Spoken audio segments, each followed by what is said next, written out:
there's this beautiful quote that says, flow happens at the junction point between discipline and surrender. And that discipline part, it's usually motivated by fear with most people in society, as I've said. That surrender piece, meditation, letting go, being okay to accept yourself for where you are, my gosh, is that a courageous thing to do? Courage means heart. In Latin, it literally means heart. Courage comes from the Latin root word cor, and cor means heart. So courage means being in the heart. To be courageous is to be in the heart. It is convenient and comfortable to stay in the head, to continue to sit in a monotonous grind. If you've got an addiction to alcohol and a dependency on that, yeah, it's comfortable to keep using that dependency strategy. It's not really comfortable because you feel stressed and dysregulated, but it's familiar, and it's far more uncomfortable to ditch the short-term gratification, ditch that motivation, fear-driven loop, which I did by shutting down my business, and which a lot of people do by saying, I'm willing to face the pain and learn to love myself without all that dependency. That's contentment. That's acceptance. That's finding wholeness. And that is heart. It takes courage. It is heart. It is fulfillment. But it's not integrated as an initial step. So let's just leave those two pieces there.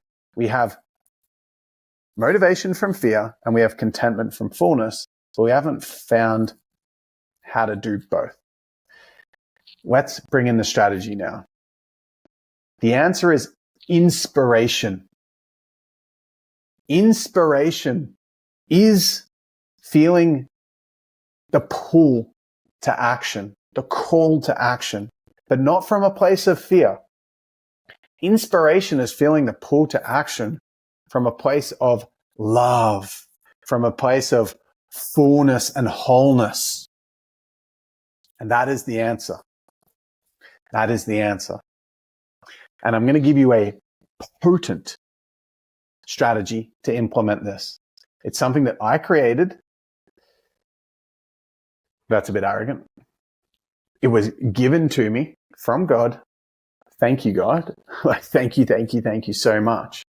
But this whole perspective of head and heart was something that organically came to me through this random set of breadcrumbs, and an activity that I do most days called a heart map. A heart map.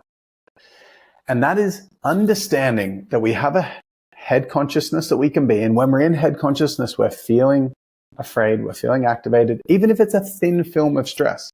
You might be feeling like, yeah, everything's going really well, but your intellect is dictating your decision making and keeping you comfortable, which is origin is in fear. So when we're in fear consciousness, we're not fulfilled and we're in our head. So we can be in that fear consciousness, that survival brain, the amygdala, or we can be in the heart consciousness, which is liberation, freedom, fulfillment, which is actually the prefrontal cortex.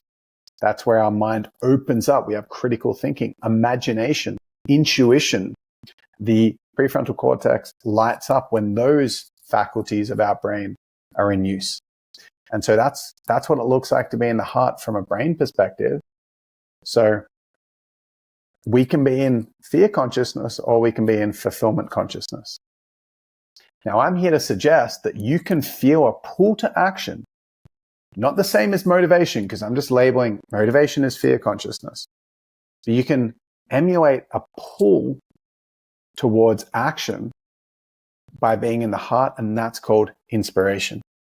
And this is what it looks like.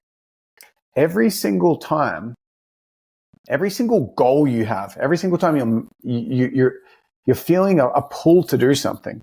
Let's say, for example, because I'm going to use motivation as, you know what, I'm going to give two examples. I may forget to circle back to the second one, but let's see how we go. The first one's just going to be business. Okay? The first one's just going to be business. So let's say the goal is a successful business. Within that goal and every action and every moment of your life, your fear consciousness is going to have a series of attachments and fears to do with that goal, situation, or moment. And your heart is going to have a set of desires and things that it desires to experience from that exact moment or that goal. And inspiration comes from feeding the heart's desires and not by being fueled by your head's attachments. So to nail that really simply, you can either have head attachments or you can have heart desires. One of those two. You can either have head attachments or heart desires. When we're in a goal, both simultaneously exist. So you're going to be powered by one or the other in a moment. So let's look at business success as the goal. You want to have a successful business? Let's look at some potential head attachments. All head attachments are originated in fear. So if you want to be successful in business, one of the head attachments might be, these are things that you really care about, to get you stressed, to get you worried, to activate that survival brain. So a head attachment could be, I'm attached to not looking like a loser and not having my business fail.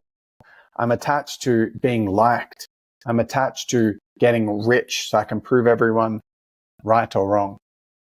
I'm attached to sounding smart. I'm attached to having a really good idea that everyone loves. I'm attached to having branding that people think super cool. Yeah. These are just some examples. It's all based around vanity and fear. And so if I just use myself just really quickly for while I'm on this podcast, some of my head attachments while I'm here right now speaking to you is sounding smart, looking good, because I do this in video as well. I want you to look at me and think, yeah, he looks cool. He looks good looking. He looks healthy. I have the head attachment of you guys liking me. I've got the head attachment of you liking me more than other podcasts, because I have that toxic shame of feeling like I need to be superhuman and better than everyone to be loved. I've got the head attachment of getting people actually from this podcast to do my workshop so that I feel like I'm doing a good job with that, and that you guys look at me and anyone in the space that knows who I am thinks, no, Ryan is doing a good job. He is successful. These are all my head attachments. It's all based in fear of being rejected, fear of not being liked, and fear of ultimately being abandoned and alone. It's not all to do with likability and other people. Some other head attachments could be, I'm scared of going broke. I'm scared of running out of money and not having money for food and shelter. I'm attached to doing things really easily. AKA, I'm scared of hardship. I'm scared of challenge. I'm scared of doing new things. Yeah. So head attachments are anything that has a fear attached to it, right? There's some examples, but with the same goal. Okay. I'll give examples for me on this podcast, and also the example of someone having a successful business. There are heart desires. They're not attachments, because they don't need to be there for someone to feel safe. Like attachments are like, this has to happen or I'm a goner. I'm screwed. And it causes a lot of stress because it's activating survival brain. Heart desires are not, I need it, because it's the presupposition is I'm already whole. The heart is tapping into the creative intelligence and the source of creation of the whole universe. It's an energy that we exist within, but within our consciousness, we can tap into that energy and feel a sense of absolute completeness and fullness and infinite love, timeless love that's within us. So that's what our heart is. Our heart is a portal of isness, or the absolute, or the divine, or the quantum, as Joe Dispenza would call it, or God.